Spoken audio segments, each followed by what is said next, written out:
Okay. We might, we've got 40. I think we had about 60 tickets. Nah, let's get into it. If I pass, I think let's kick off. Yeah. So welcome to everyone that's logged in. Can everyone can hear me okay? Just type in the chat that the sound is good.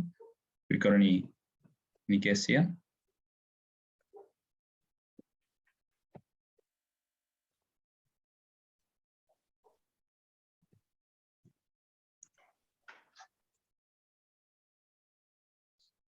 Don't have anyone in the chat there. Yep, all good. Brian. Okay, awesome. We'll kick off. So welcome to everyone. We're actually up to webinar 20 now, and this is a seven-star panel discussion about the upcoming changes that we've just had a draft release from, which are coming into effect next year in 2023. Before I get into it, I'd like to welcome everyone. Hang on, Mick. I'm just going to stop you for a second, mate. In the Q&A, we've got a good few people telling us that the chat's disabled. Okay. Just have a look at that there and see if someone can fix it in the background. Thanks. Yeah. Thanks, guys. Might hook into it and you can fix that as you go, Murph. Yeah, sure. Don't need it. We'll get to that in a second, guys, but thank you for that. So my name is Michael Murphy. I'm Director of Aligned Building and also a fellow Builders Declare signatory. We'd just like to start off with acknowledging the traditional owners of the land in which we meet today. We'd like to pay our respects to elders past, present and emerging. With the upcoming changes to the NCC, we are basically having a webinar that's going to do a bit of an overview and a deep dive into some specific points, and also talk about what this actually means for building businesses and designers, as well as homeowners. Today we're being joined by some other fellow Builders Declare signatories who are making up the panel. We're going to have a little bit of a meet and greet with them in a minute.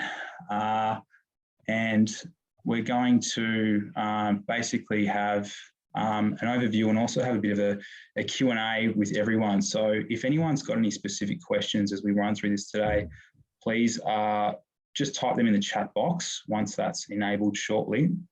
And we'll probably leave most of them for the end of the discussion, but we might also pick a few to run through as we're going.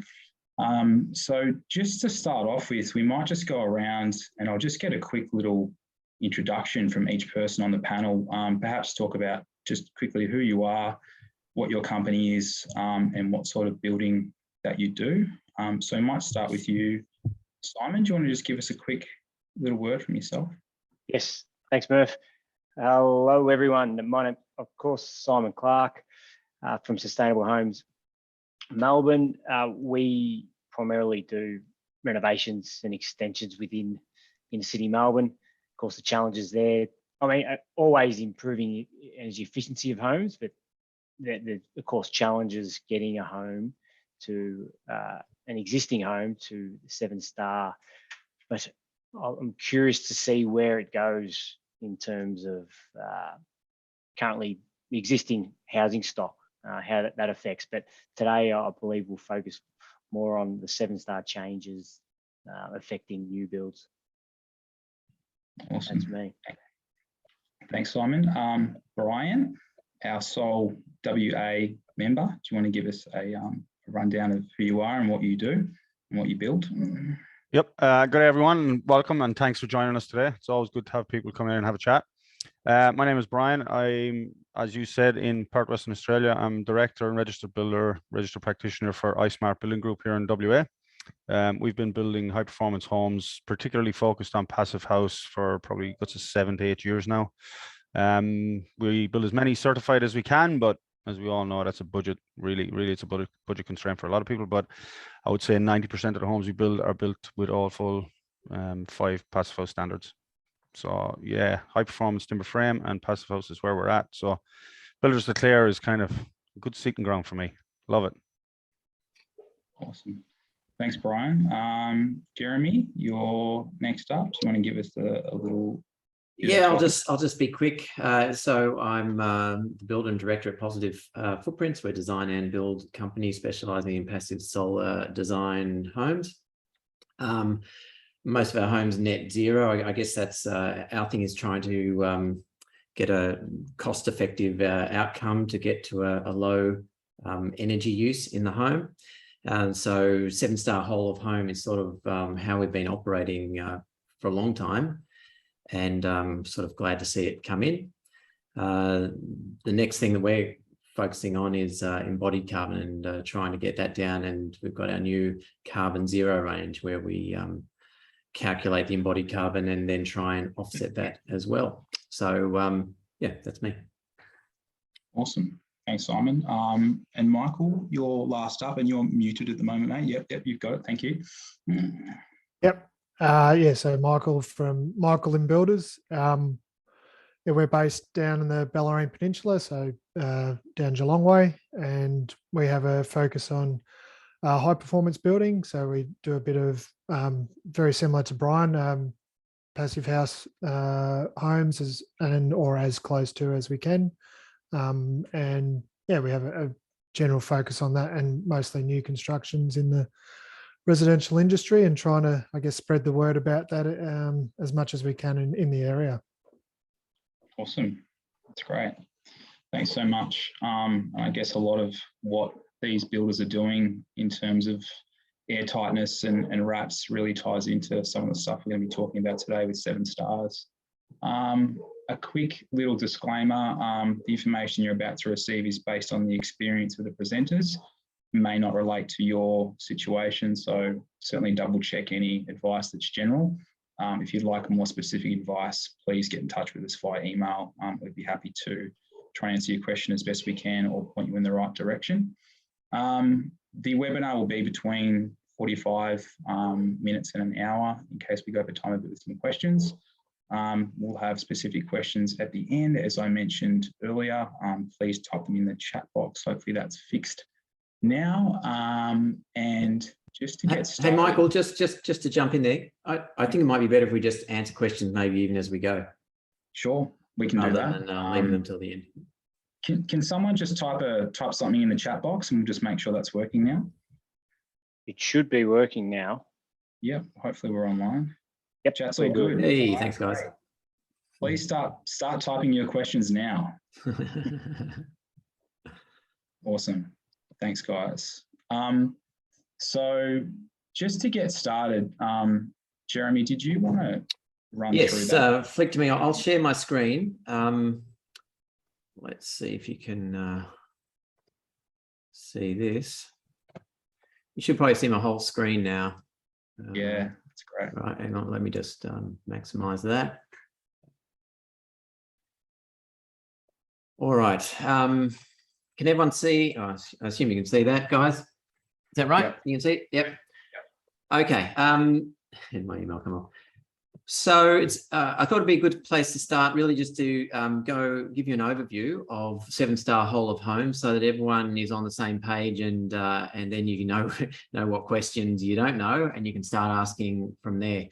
The picture that you're seeing here on the left, this is a schematic of the whole of home, 7-star whole of home. But before I describe it, I just want to show you over here on the right, there are 2 performance standards that are new in the National Construction Code in Volume 2 of the NCC, and they are H6P1 on building fabric and H6P2. H6P, which is about energy usage.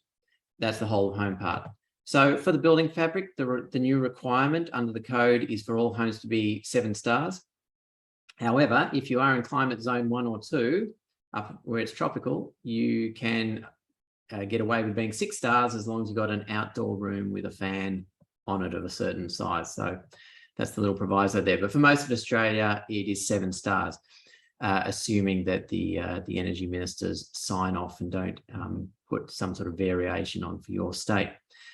I do know that Queensland, New South Wales, Victoria have all signed on to start next October, with Western Australia, I believe, being 6 months behind that, coming on board at 7 stars. Yeah, well, it's not as bad as Tassie. Tassie of not Yeah. joining up just yet, and I'm not sure about the other states. So if someone has information about South Australia and the territories, I assume ACT will come on, but that'd be I think good Northern too. Territory were leaving it until 2025 to look at. Okay, yeah, it doesn't. So my understanding was there was a push here to leave it till then as well, but I think there's a lot of resistance on that.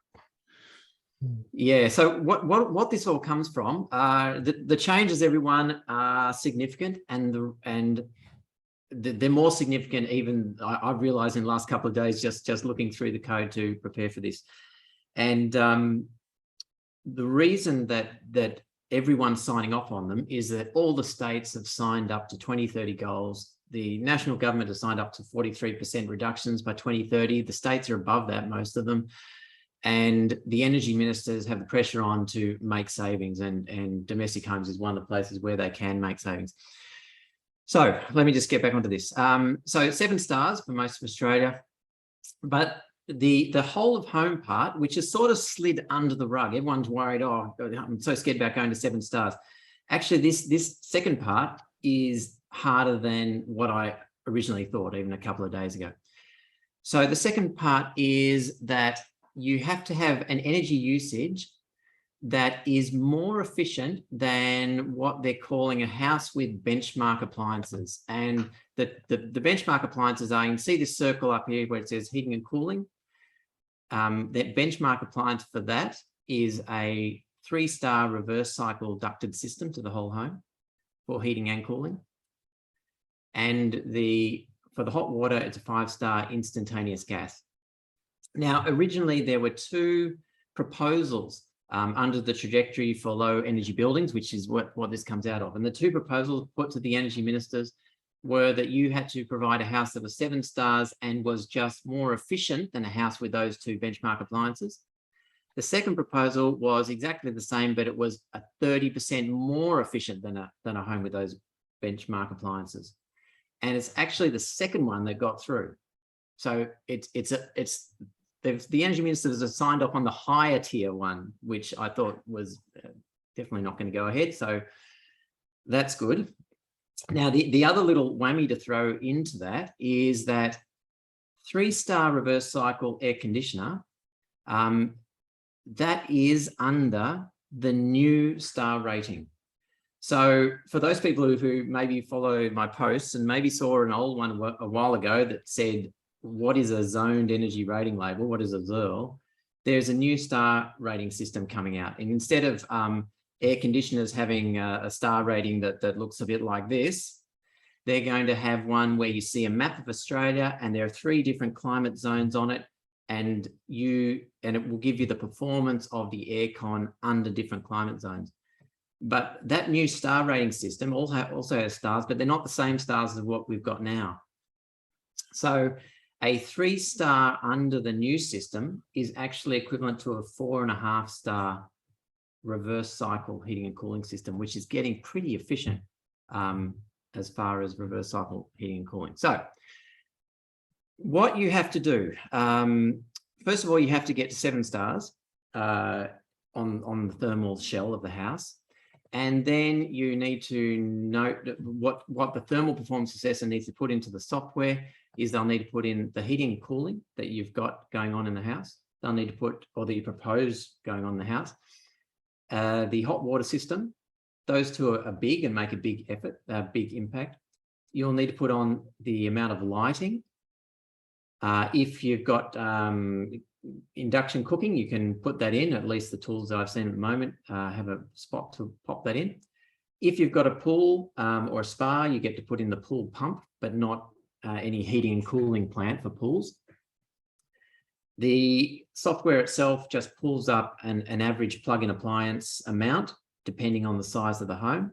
And then if you've got photovoltaics, you also get to put that on the roof.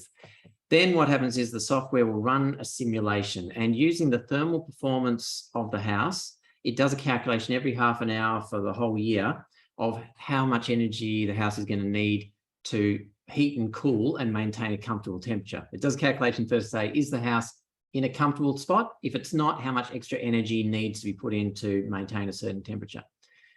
Then it looks at the heating cooling plant that you've provided and looks at the efficiency of that. And from that, it can work out how much energy is needed for that. Then, depending on the size of the home, it will assume a certain number of people are living there, and it'll assume that they're washing every day. I'm not quite sure what the protocols are, but there'll be some protocols. It'll assume water use over the year. It'll assume people turning off lighting, and if you've got a pool or spa, using that as well. And then if you have any photovoltaics, it will calculate in your climate, on your area, on your roof direction, how much power is being produced. And it will add all that together. And what you have to do, you have to get over 60. If you get 60 on this little bar graph along in the bottom left-hand corner, if you get 60, then you pass. But you'll also notice if you look at that little bar graph, it goes up to 100, and there's a point where it says net zero there.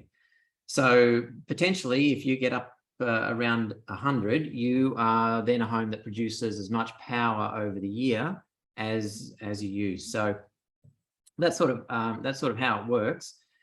And yeah, like I said, 7-star itself is a reasonably high bar to get to, but also these appliances, if you want to avoid PV, just a few little simulations I've done, you really have to start choosing the high efficiency appliances to actually just get over the benchmark there.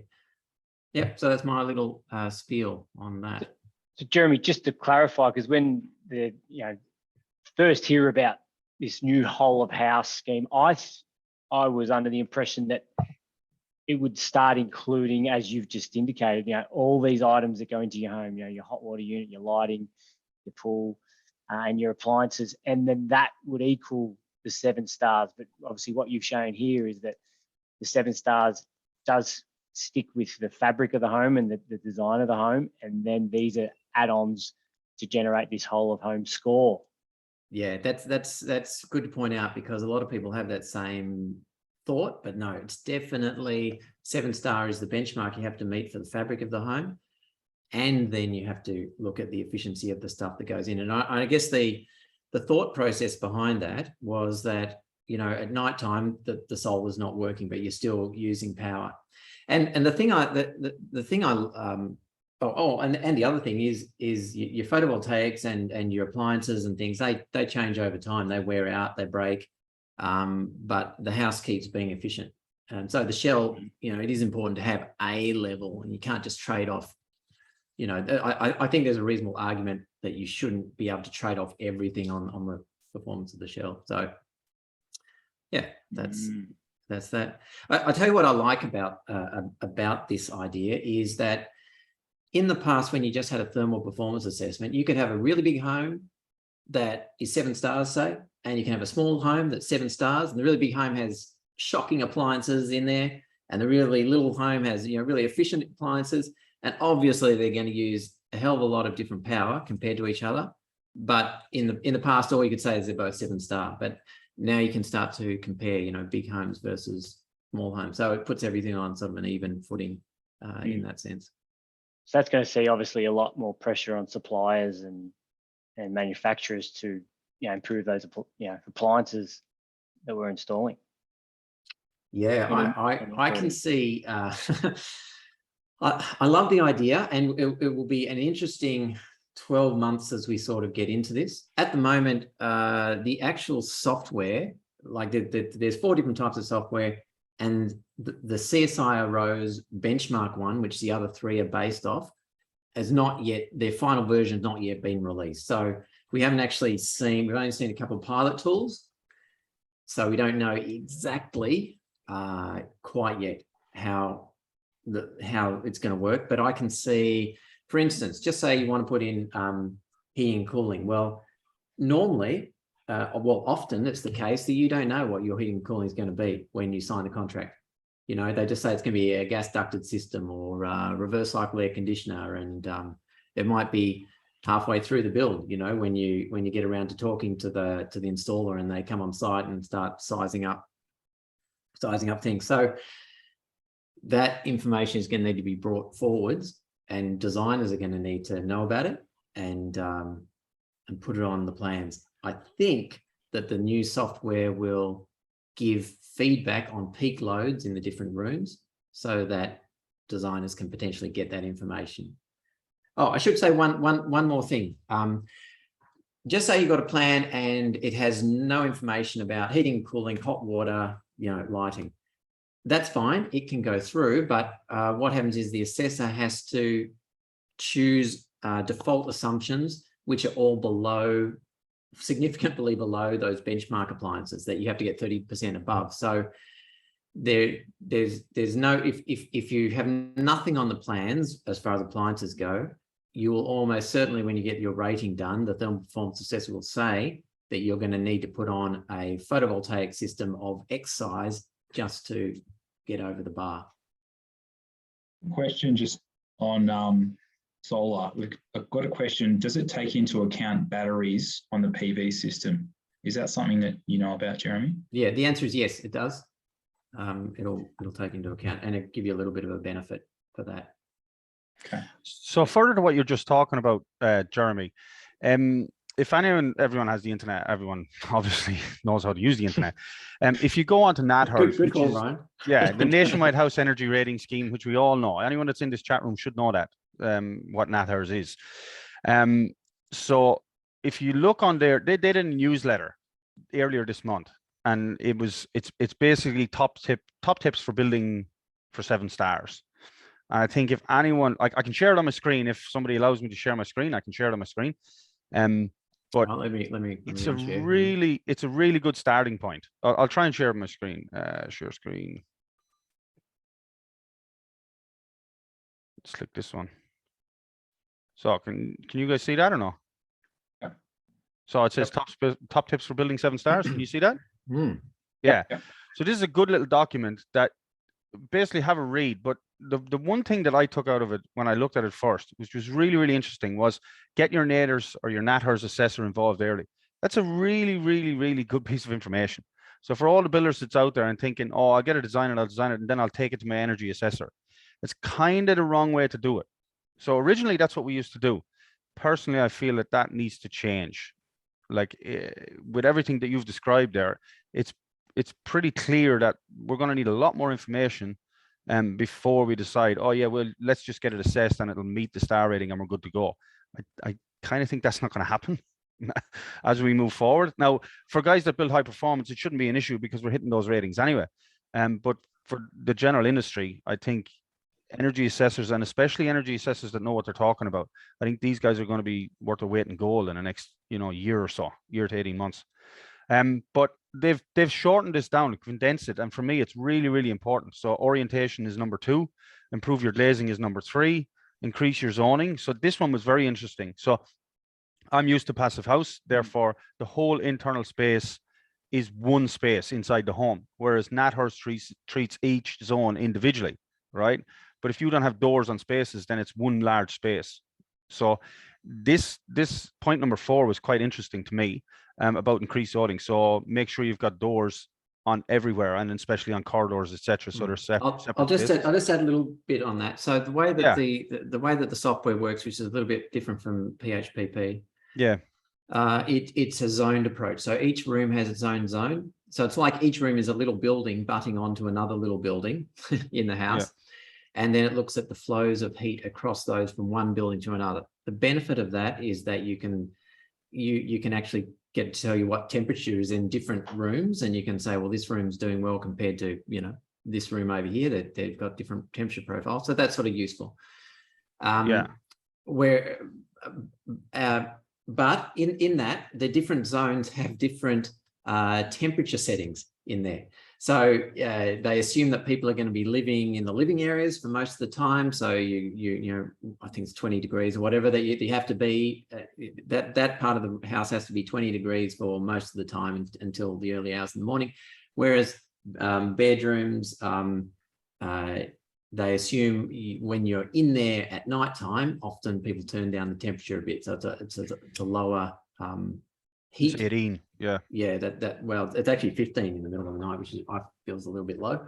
Yeah. But anyway, and utility areas, if they're not heated and cooled, they might be even colder, Yeah. So The different types of rooms, those are the ones you should insulate and potentially have a door that closes so that you can potentially just do zoned heating and cooling. And I think that's what it's getting at there. But if it's two living spaces, it doesn't matter so much if you've got a door or not between them, because they're the same temperature being, So I was going to ask that question in a little bit, but I'll just go through the rest of this first. So number 5 is insulate more, which we all know. That's high performance construction. It automatically means better insulation, no matter where we do. So we'll step into that higher energy buildings or less energy transfer through the structures, which is, again, we spoke about this earlier, but we'll touch on like moisture management in the code as well, because that's where, for me, when you talk about insulate more, that's the red flag for me, is where your moisture management through your structures becomes challenge.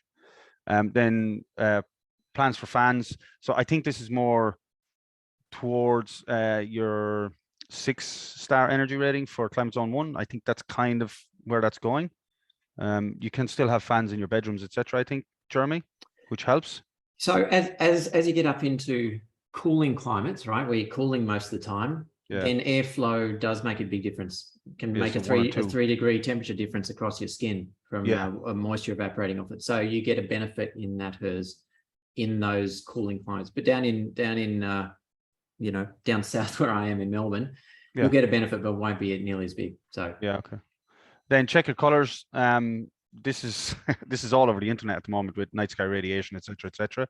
And there is a section in the code which references the colors of your roofing for absorption. But yeah, I'm not sure we'll go into that in too much detail, but it's in there. You can see it. Check your colors just for reflection and stuff like that. And then the next one is look at lighting, and that's your whole of house energy efficiency again.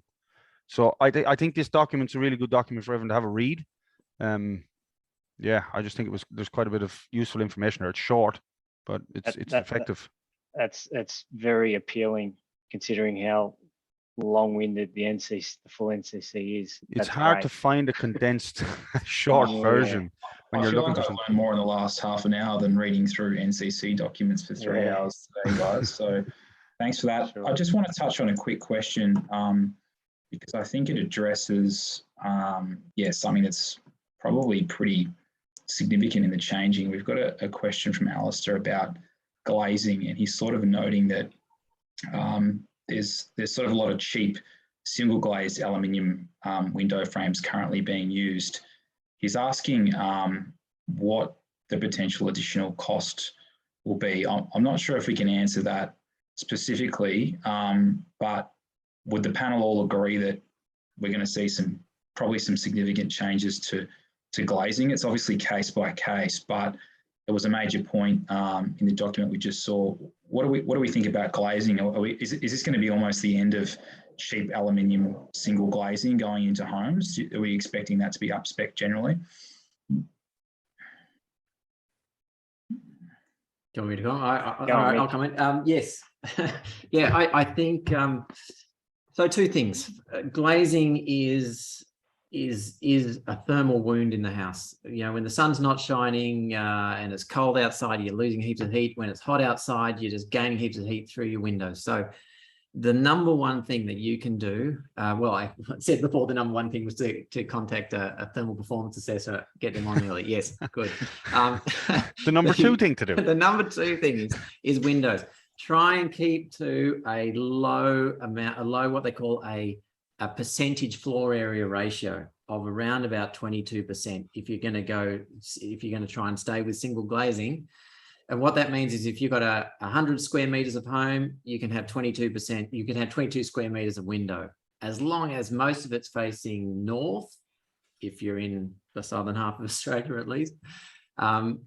22 square meters with most of it on that north side, and you can probably slip 22%. 22%, yeah. So 22 square meters of 100 square meters. So 22%. Sorry. Yeah. Or 44 square meters on a 200 square meter home, say. Now, if you've got a designer who's not very up on passive solid design, hasn't sort of been trying to get that north light in a heating in a temperate or cold climate, or put it in lots of big glazing just because they're going for some aesthetic, then that's going to be an expensive the only way they're going to get out of that is expensive glazing, and that's a lot of expensive glazing because they've got a lot of square meters. So a lot will depend on the design as to how expensive it will be. You can get away with single glazing if you really want to, but the designer needs to be thinking about it as they go about. It's just so interlinked as well. Like if you've got a poor orientation and poor insulation, your glazing is just going to have to work so much harder. So I think one of the good things that graphic represented, Jeremy, is it's a whole package. It's all got to work holistically and in unison, or one area is going to have to be working really hard to compensate somewhat. We've got another question about glazing from David. Double glazing is usually very expensive. Do you think this will make double glazing mandatory to reach 7 stars and hence eventually bring down the cost of double glazing due to the higher volume? I'd probably challenge whether double glazing is that much more expensive in this day and age. My company personally does it as standard. I'd imagine you guys are probably the same. Have we got an answer for David about what we think is going to happen there? In short, my opinion is if you look at what Jeremy just presented a few minutes ago with the shell of the structure needing to meet 7 stars, or the fabric of the structure, you've answered the question.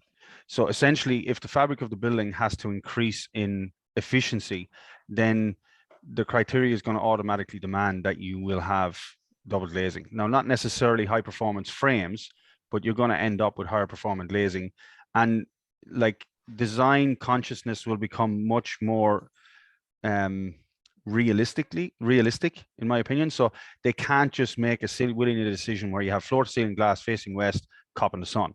So you'll have to be more conscious about how you design, and it will come down, it'll be a happy medium between both. So some people will put in single glazing and they'll get away with it, but it won't hit the 7 star. And this is what you're going to find happening, is that you'll design to what you think you can do, but you won't hit the 7 star. And then if you have to hit the 7 star and you do the double glazing, you'll end up with glazing that you can't afford, because you'll have a lower SHGC, which is solar heat gain coefficient, and you'll have a high U value on the frame, which won't cop it either. And you'll end up with too much solar heat gain. And therefore your 7 stars will go out the window, because your cooling loads will be too high, and you'll have your heating gains will be too high, meaning your cooling loads will be too high and your energy efficiency doesn't work. So to answer the question in short, which I haven't done, I'm going to try and do it now. As people try and hit the 7 stars, double glazing will become more required. Therefore, the industry will see more suppliers and it will become cheaper.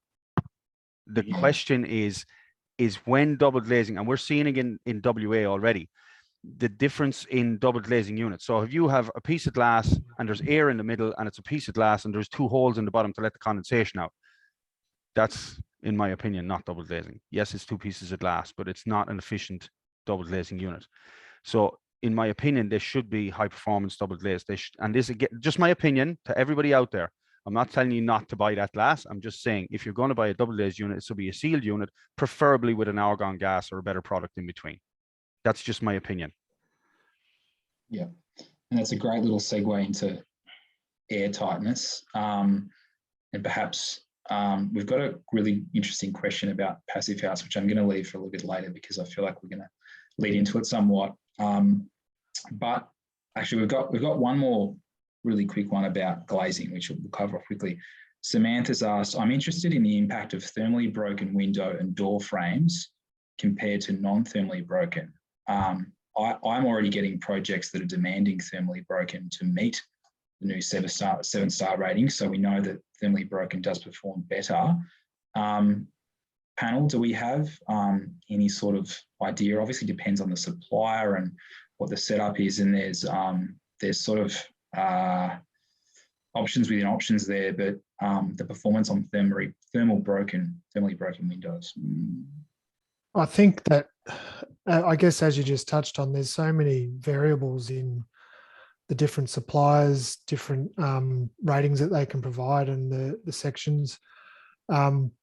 Obviously, mostly they will perform better, and that's why they're there as an option. But it depends what you're trying to reach in the rating on your house or on the project that you're building on, because that's what you're aiming for. And I think you just touched on then, Murph, about to get to the rating that you needed, you needed to go to that option because of the U value of the window. I'm assuming it wasn't low enough without it being thermally broken. So that, I guess that's probably the simple answer is yes, they perform better, but how much better? It's hard to compare without having the two products side by side, basically. There's one thing that people need to be very careful of here, in again, just my opinion. When you start to build high performance, you increase the performance on the wall around the window. Yeah. So your transfer of energy through the wall is slowed down, and therefore your temperatures in the wall are raised. So you have much less chance for condensation. Yeah. If you look at putting an aluminium window in that wall, and that aluminium window is then freezing cold in the winter, but your wall is warm and your internal temperature is warm, then your dew point is on the inside of the window, and you're going to get higher concentration of condensation on the inside of that frame. That's not a higher performance. Therefore, you're going to get mold and mildew, or you would think you would get mold at the bottom of that window. So high performance house, low performance window, it's going to result in some problems somewhere, if that makes any sense. Yeah, and there's much greater risk on the lower the performing window you use, the higher the risk of that condensation build up inside. Yep. Which I think Jeremy just touched on before about your windows being your weakest point in that fabric. Weakest link, yeah. When you work out what a U value transpires to in an R rating, you'll see exactly how low your windows do perform compared to even just a standard wall with R2.5. Yeah, it's very, very different. So the attention to the windows is a pretty high priority in that regard. Yeah, I don't think we could recommend enough building high performance, and just getting to 7 stars. You do not want to skimp out on windows. It can really come back to bite you in the bum. Yeah, I don't want to frighten people either. Like, I'm not saying that you can't use aluminium windows, and I'm not saying your house is going to be covered in mold. It's just something that we're aware of. That's all that we need to be aware of as we start to increase the performance of a home and we increase our energy efficiency levels. There's all this other stuff that happens around that we need to pay attention to. That's all. That's a perfect good little. point. And it will depend. I'll just add one last thing. It will depend on your climate. You know, there are some nice zones between the cold down south and the really hot up north where it's just perfect. Yeah. You know, and you'll probably get away with single glazing and all will be good. And it, you know, but aluminium's like thousands of times more conductive than timber, say. So you will definitely get condensation in the right conditions on the inside. And either that'll be something that you continually wipe up and annoys you for the rest of the life of the building, or you'll leave it there and it will turn into mold and rot. So either way, I'd be looking for a U value of 3 or less to basically make sure that you're going to get over 7 stars. And obviously, mold and condensation really come hand in hand with air tightness and tightening up of buildings and some of these sort of high performance changes. There are some sort of significant changes in regards to condensation, which are obviously due to climate zones. Does anyone sort of want to give a bit of a general overview about that? So we're talking about the change in building wraps and also in cavities as well. Does anyone want to touch on that? Do you want to go for Brian? Not really, no. Look, for me, there's more information in there about pliable membranes, which is fantastic. Personally, I don't think it goes enough in this iteration of the code, but it's going to get there. It's a good stepping stone. So we see climate zone 6, 7, and 8 increased, and now climate zone 4 and 5 are in there, which they weren't previously. So we just have to look at, like, my understanding of it is that if you're in 6, 7, and 8, you must have a vapor permeable membrane, and it must be modeled for that particular climate. 4 and 5 now just has the reference that 6, 7, and 8 had previously. So where a pliable membrane is installed, it must be XXX as per the code. It's in there. The condensation management is in its infancy, in my opinion, in the code at the moment. And there's a whole host of areas where, like you guys know, I'm a Proclima distributor, so we delve into this a lot deeper. And Jesse Clark is he's a genius when it comes to this kind of stuff, but it gets really, really deep. And I don't think I could even start into that here. But I would say anyone that's in 6, 7, and 8, make sure you're covered with what membranes you're putting on there. Make sure they're vapor permeable membranes and make sure they're code compliant. I would think that's the biggest thing. With regards to the comments about ventilated cavities and drainage planes. That's, in my opinion, it's messy at the moment, especially when it comes to roof ventilation. Jeremy, I'm happy for you to jump in, but for me, it's still a bit unclear. I think personally, that's my view. All right, let me give a crack at saying what the new regulations are, and they've primarily come out of work that's been done down in Tassie, where it's colder and where they're seeing issues faster, I guess. Yeah. And it does come back to what Brian was saying, that we're increasing the insulation in our buildings, and so we've got nice and warm on the inside. We're not getting mold on the inside. But what happens is typically in the colder areas, your humid air inside from breathing and living in the home is making its way into the interstitial spaces between the walls, and somewhere between the inside and the outside, depending on the temperature it is at night in the area, you might get a bit of rain happening on the inside of your wall because it's condensing out. And if that happens too frequently, you can get nasty stuff building up in your cavities and rotting and mold and that sort of thing on the inside. So the code was wanting to push towards, let's have a more breathable house. So even if it does get, well, first of all, if it's got moisture in the air, as it passes through, it can get out. But also if it does condense out before it gets to that membrane, well, the next hot day, as the house heats up, it can dry out and it can get out again. So yeah, the basic idea, if I understand it, is that in the colder areas, you typically have more humid air inside the home and it's a little bit drier outside. But either way, that the vapor pressure goes from the inside towards the outside, and you want to not have anything that sort of stops it and traps it inside the home. And so we move to the class 4 vapor permeable membranes in the walls. So class 3 is gone now, no more class 3 in climate zones 6, 7, and 8. Mm. And even in those mixed climate zones 4 and 5, they're now no longer, I think they were allowed in the past to be vapor permeable class 2 and 3. Now they're just gone to 3. So they're heading up toward being more vapor permeable. Okay. In the roofs, so in the roofs, in the part, well, I guess what the code's trying to do is trying to do two things. First of all, it's trying to limit the amount of water buildup in the house itself by making sure, first of all the extraction fans that are in your bathrooms or your kitchen range hood, where you're making water, those have to be extracted out of the house. That's a change, so that they're no longer allowed to be going to the roof space. That was always a stupid idea.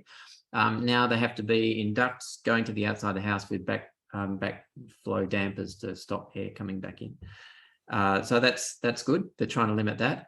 And then they've increased the wrap vapor permeability on the walls. And now they've said, well, if we're doing that on the walls, really, what about the roof? You know, what's going to stop our humid air going up and getting stopped by foil or something, right, in the roof? So they're saying we need to have some ventilation up there as well. Similar sort of strategy. I'm not 100% sure. Well, I can tell you what the rule is. The rule is that you have to have at least 20 millimeters of roof space above your insulation. So once you've got your bats up there in standard construction, you'll have some sort of bats. There has to be a roof space above it, even if it's only 20 millimeters. And then you're going to have vents along the eaves, and you're going to have vents along the ridge. And so that the idea is that air will come up from through the eaves, and hot air rises, so it will make its way up to the ridge. And if there is any moisture in the air coming out through the plasterboard ceiling and into the attic space, the air can take it away. That's the idea there. Mm. This is a really interesting one that's come up in the NCC, and it confuses me, I say. But to you, like Jeremy, I suppose, do you think the time has gone or there's still a place for the roof blanket insulation? So this is what I'm teeing up with, and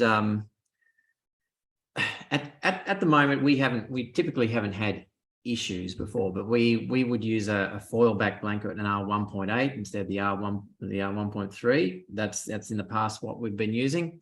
And this is directly under your roof sheet. Directly under the roof, and also bats in the roof. But Yep. The anti-con, right? It's called anti-con. The reason it's called anti-con is to stop the condensation that happens if you don't have anything there and hits the metal roof and it like drips out. And the idea is if you've got enough insulation such that the spot where the water vapor condenses is above the reflective foil, that moist air hits the reflective foil on the outside, doesn't do anything. So it's slightly better than having, nothing there and just hitting the metal roof. That's the idea. So this is what I'm teeing up with, and I don't know which way I'll go. Either I'll go the passive house way, where because we do a lot of flat frame sort of ceiling. So where I'd have, say, a 190 rafter, I'd fill it all up with insulation, and then over the top of it put some sort of class 4 vapor permeable membrane, perhaps a ProClimate product, on top, and then have counter battens so that it can drain under the roof, sort of passive house setup. The other way that potentially could work is if I've got a 190 rafter, I know that I can get, I'd like to put at least R4 into that, typically, with my reflective foil, my 1.8 above that. So I might go for a high density R4 bat. You can get them at 140. And potentially that would still allow me in a 190 rafter to have 50 mil space, and I could maybe have ventilation going up through between the reflective foil blanket and the bat. I don't know how anyone else feels about that, but I think if you do this sort of thing, your standard builder, if they've got, say, an attic space and we're putting ventilation, I do have some concerns that if you've got a lot of gaps and cracks in your bats and you've got, say, downlights where the insulation's been pulled back and you can expose the plasterboard, and you've got a lot of ventilation, well, you might get cold air sort of coming in and falling onto that plasterboard and getting through. So I think you really need to do your insulation nice and tightly if you were going to have I think that's where they're heading with the code is, that's why I say they drop short. Where they're heading with the code is they're trying to get the best of both worlds, but at the moment, nothing's clear. That's why I said it wasn't clear. So for me, the passive house way is clear, but that's just because I do passive house, so I'm biased, right? So let's chuck that aside for a second. If you put the anti-con in, and then you put a 20 mil ventilated cavity above the anti-con. No, Under the anti-con. Yeah, above the roof insulation. So it go R4 bat, cavity space up to the ridge. Anti-con. So why would you put the anti-con there? I put it there because you still get your roof, your metal sheet roof has a insulation bat underneath it, so that you're not getting any air going up and hitting the roof itself and then condensing out because of that. But you've still got the ventilation pathway out, and then you got the reflective foil of the anti-con giving you maybe about a half an hour rating of in that roof space. Yeah, it's not it's not ideal. I know. But I do think that the insulation bat of the anti-con still gives you something, and the reflective foil gives you something as well. But if the reflective foil is only 20 mil to the next thing, the reflective foil does nothing. If it's only a 20 mil gap. No, it does. It does about half an hour rating. With the 20 mil gap. Yeah. Okay. All right. Quick few questions, guys. Go. This is a good one. At what point is HRV becoming a serious consideration as we tighten up houses that perform better? Really good question. It's in the code. It is in the code now. Yeah, it's in the code now. So I'm pretty sure it's six air changes per hour. 5. Yes, there's a measurement for it. Yeah. So the consideration originally was going to be 8, but I think it's dropped down to 6. I'm happy to be corrected on that, but the last time I looked, it was 6. No, I think Mike's right. I think it was 5. 5. Okay. In the code. Yeah. Happy to be corrected. Yeah. It's under the verification pathway, so it's not deemed to satisfy under using NatHERS nor elemental provisions. But if you do verification as a reference building, then it calls it up. Yep. But it's one of these things that's in there now, so it's something that can be tightened and tweaked and And for everyone that's out there, it's actually called up in the code as mechanical ventilation. So it's, again, everything in there is to do with climate. It's climate based. So it could be ERV or HRV. So you need to, it's climate based. You just need to check which climate you're in. But it refers to it in the code as mechanical ventilation, I'm pretty sure. Another good question. Someone's saying they're concerned for potential inequity for clients with difficult sites trying to achieve the same target from a worse starting point. Example, poor lot orientation, sloping sites overshadowing from neighbouring buildings. Does the panel have any thoughts or experiences on this? I know I've got a couple of extensions to the south facing where we're already looking at, thermally broken windows and some added costs due to that. Panelists, do we have any thoughts about sites with poor orientation and how that might play out, or any experiences there? The first thing I would say is do your homework on the site before you buy it. If you've inherited the site and you already own it, then you have to understand that there's always an impact. Orientation will always have an impact, regardless if it's passive house, passive solar, whatever it is. And then if it's a sloping site or a cambered site, it's going to cost more money, regardless of Agree. Yeah, that's just a given, because you're going to spend more money in the ground to get out. But that's not on performance either. That's on the site. That's on structure. That's on site works. Yeah. That's just how it is to get out of the ground. But with regards to orientation, if you're worried about orientation, get the right people involved from the start. That's the answer. If you get the right people involved and people that know what they're talking about, then you're going to meet these hurdles head on at the very, very start, and you'll get the most cost-effective solutions early on. That would be my advice. It's that loop between designer, builder, energy rater, clients all sort of working together for that common goal. It's just going to be so much easier than someone having a crack and failing and going back to the drawing board and sort of starting again. I think collaboration is just going to be key. I think a lot of us are already doing it, but it's really going to force, I think, a lot of builders and clients into that, which will be better for everyone, I think. Just need to rethink standard industry practice. That's all. So standard industry practice, you go to a builder, you get a design, they take the design, then they change it, or whatever you do with it, you design it with an architect or whoever it is, and then you go to the energy assessor later. That, in my opinion, shouldn't be the case anymore. You should be going to them at the start to get that information.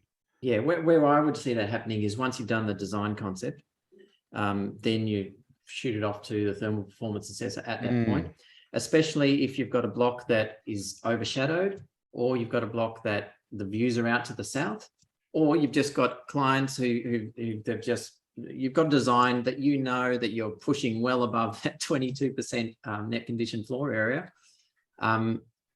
Any of those trigger points, you should be saying to your client, I want to make sure that we're on the right path now. Let's get a thermal performance assessor in just to check we're going in the right direction, because we don't want to get to the end of this process of a year worth of work down the track in engineering and working drawings and this and that test and BAL ratings and whatever, town planning, and then it not being able to get a building permit because it doesn't make to 7. And not only that, you're going to end up with a much nicer house to live in. So it's not a hard thing to sell to a client. Everything is in it for them to get this assessment done early. It'll get easier with time, as well as builders and designers and thermal modelers have got more experience and they have had more case studies. They're going to be taking that knowledge and applying it to those next jobs about how they sort of got a job up to standard on the last one as well. Another good question, how are builders going to know what air changes per hour the house is if blower door testing is not mandatory? They'll do it themselves. The only way is to do it yourself, right? But the air tightness is not mandatory. No. Air tightness is not mandatory, but it's one of these things that's probably coming in the code. And it's also, it's part of the risk profile that as we move towards a product where we're offering a home that we're saying this is going to be an energy efficient, it's going to be cheap to run, it's going to be, whatever star rating. And look at this whole of home assessment. It shows that, it shows X, Y, and Z. As soon as we're at that point, we're promising more, which means we're going to have more risk for the builder, and the builder needs to cover themselves. And one of the best ways that you can cover yourself as a builder is to show that you've actually built the house well. and met the NatHERS assumptions. Now, NatHERS assumption as far as air tightness is under 10 air changes per hour. So, right, it's not a low bar. It's easy to get under, but the industry is not getting under it. So, at the moment, if you don't know how tight your homes are, you're in a potential problem that if the house doesn't live up to the owner's expectations, they're going to come and point at you and say, why not? And you're going to be the first finger to point to get that point. So I would suggest that all builders get thermal performance assessment, get a blower door test done. Doesn't have to be every time, but at least get a sense of where you are and how tight you build with your team. And that just helps to cover yourself. The other bit of technology that I'd say every builder really should get is a thermal image camera. Look, you get one of these, you give it to your project manager. It'll be the most cost-effective kit you've ever got for them, because all they need to start doing is taking some photos of it and showing your plasterer, showing your electrician, showing your plumber that you can see behind the plaster work, and look at this amazing picture, and look at this that I found, and you'll find that straight away they're going to start putting the installation back in place, and they're going to work to a higher level because they know that you're expecting more. And so I think that's a reasonably easy way to cover yourself, and take lots of photos of jobs done right and insulation in and that sort of thing. I think anyone who's building a house right now, if you're finishing a house, especially if you're in custom built homes or architectural homes, the last house you've done or the last house you're building right now, just test it before you walk out the door. You don't have to tell anyone. Just get the house tested before you hand it over. And then you've got a benchmark. You know where you're at for your standard construction of what you're doing right now. Maybe a difficult build, you may not have paid any attention, but you've got a benchmark. You've got something that says, right, this is the house we built, this is where we landed. And you might be pleasantly surprised, to be honest. And if you're not, you can fix it. Yeah, but at least you've got something, you know. Yeah. Boys, I'm really sorry. I'm going to have to go. I've got another appointment that I got to get to soon. No worries. Thanks so much, Brian. No worries. Thanks everyone for Brian. tuning in. And sorry, I got to go, boys. I'd love to stay, but No good worries. You're conversation. great. We've got a good comment from someone here. Blower door tests are not expensive. We've also had someone just share an experience. 100% agree. After my home came in at 6.4, that would be the rating. After expecting it to be much higher after all the engineering was designed. I wish we'd engaged an energy assessor from the start. Now we'll be redesigning our house with an energy assessor in the loop from the beginning. So just a good little sort of reinstatement of that. And with that blower door test, just put it in your marketing budget, and start telling people that you do blower door tests, and that you're interested in performance. And That's great. I've got an interesting scenario here from someone, which is relevant to the conversation. Big question. We had heart set on a passive house in South Gippsland. Design was finalised, then cost estimation by a PH builder was much higher than originally quoted. Crazy time for supply chain, inflation, etc. Yes, it is.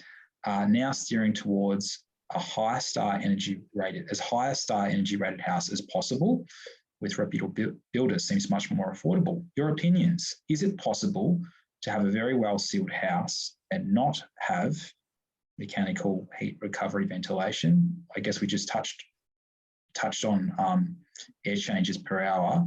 Are blower door tests even done on conventional builds? Should we stick with PH?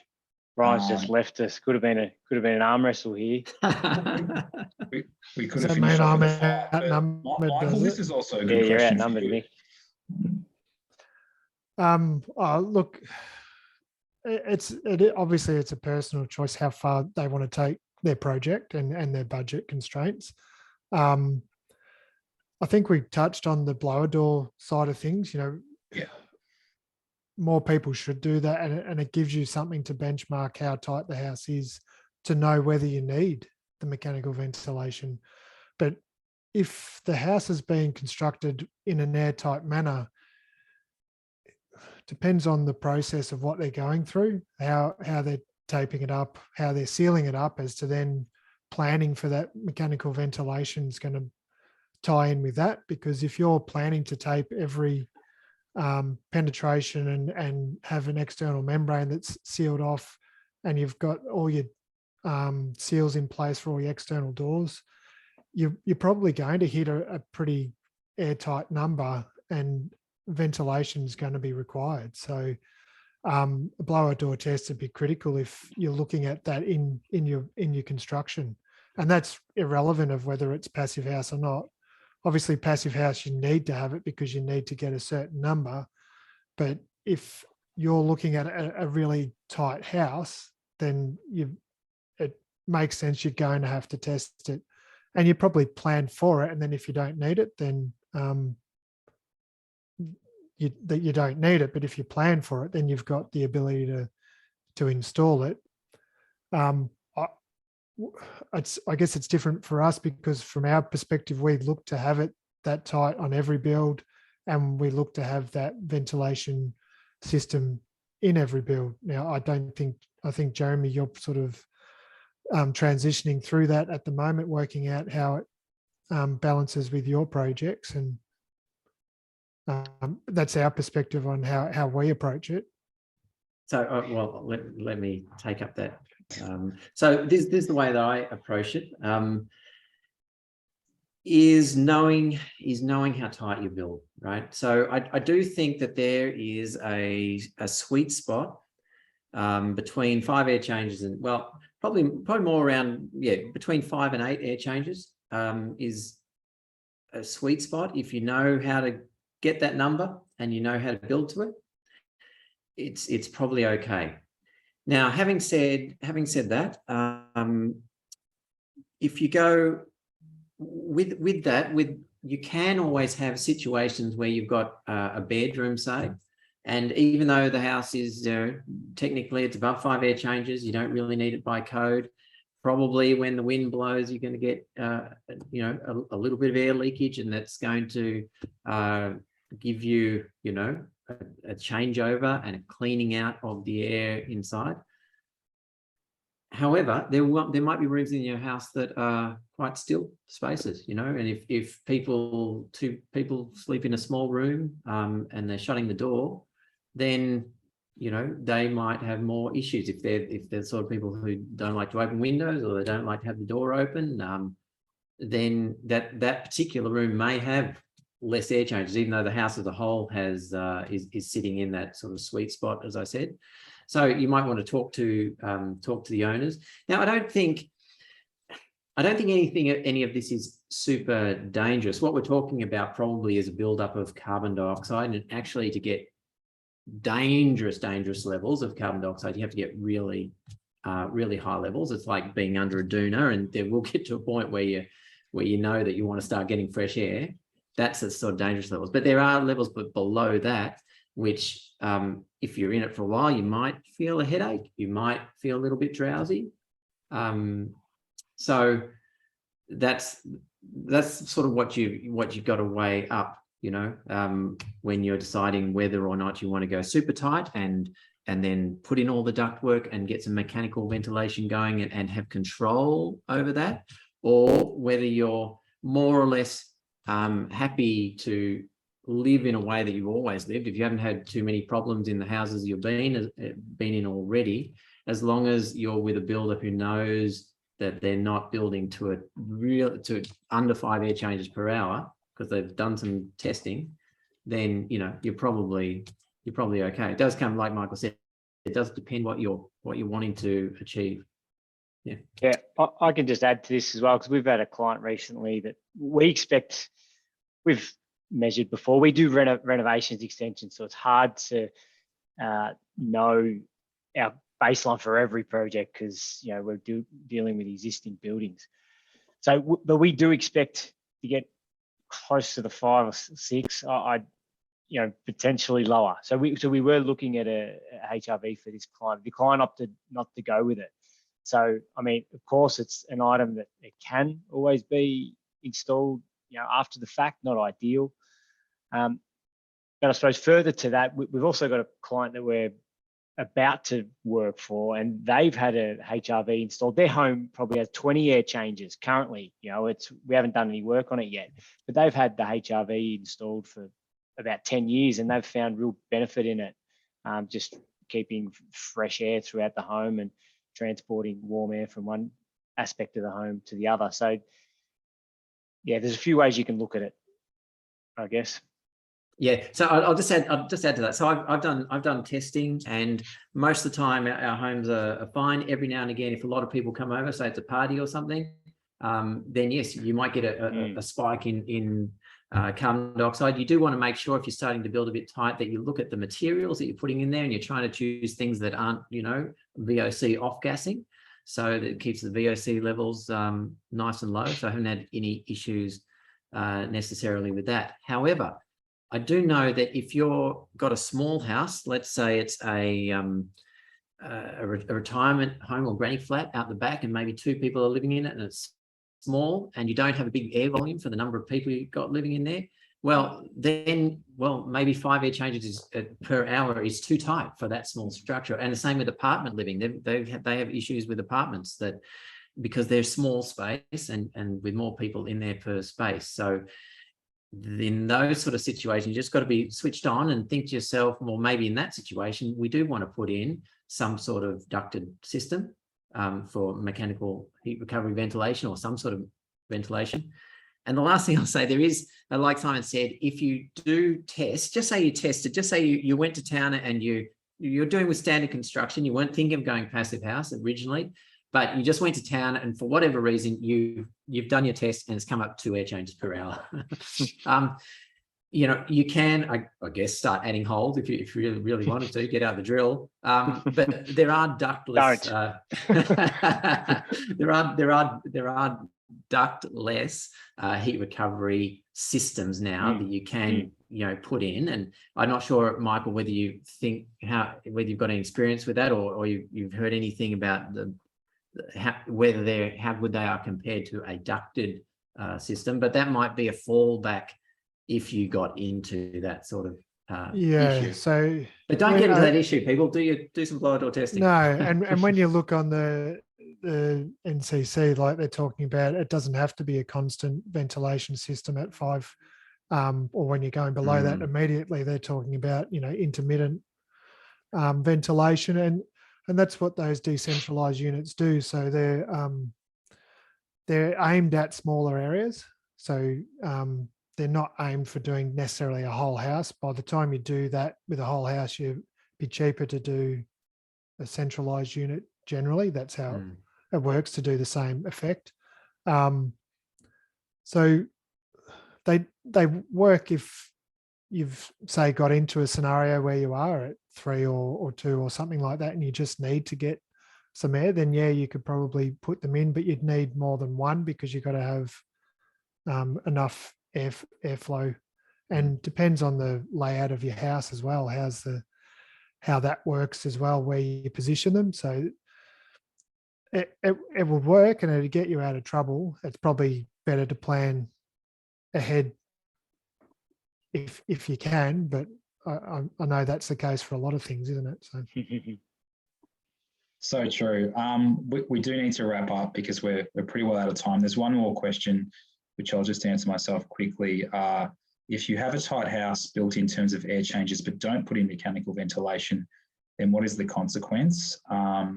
Probably issues with mold and potentially vapor being trapped in your house, not being breathable and healthy, as well as potentially having carbon dioxide or gases or whatever. So it's a really important point, and it kind of comes back into probably why the NCC is changing to have these vapor permeable membranes as opposed to a foil wrap, which is going to trap in that moisture. And obviously that also feeds into high performance and passive house. Thanks so much to our panelists for their time tonight. Thanks to everyone for all their questions. We had some really good questions, which sort of pushed the discussion along tonight. So that's great. We've got a couple of other webinars that we've done previously. Hamish actually did one on 10-star, so above and beyond the 7-star that we've covered off tonight. So if anyone wants to check that out, I think that's live. And we also, I think one of the best webinars we've ever done was Jeremy deep diving into 7 stars and spending like a good hour on really going into glazing, insulation, and doing even more of a deep dive than what we did tonight. So if you enjoyed tonight's webinar, then definitely check those out. They're on the Builders Declare YouTube page. Just another couple of quick notes. we do have the Sustainable Builders Yak with Simon and Brian coming up soon, where they're going to be chatting about hemp construction in Australia, which is definitely, I think, a bit That of a one's thing. out. It's out. Sorry, it's out. Yeah, So, yeah. which is, yeah, hemp building is becoming a bit of a thing in Australia at the moment. So, Yeah. super fascinating. If you had any other specific questions that we didn't quite get to tonight, you can email us at info@buildersdeclare.com, or you can send us a message on Facebook or Instagram. So big thanks to our panelists, big thanks to everyone for listening and coming along. We appreciate it. So cheers. Thanks, everyone. Awesome. Thanks, Murph. Thanks, Thanks, gents. guys. Jeremy, Thanks, Cheers, Smith, guys. Catches. See you, Tom. Thanks.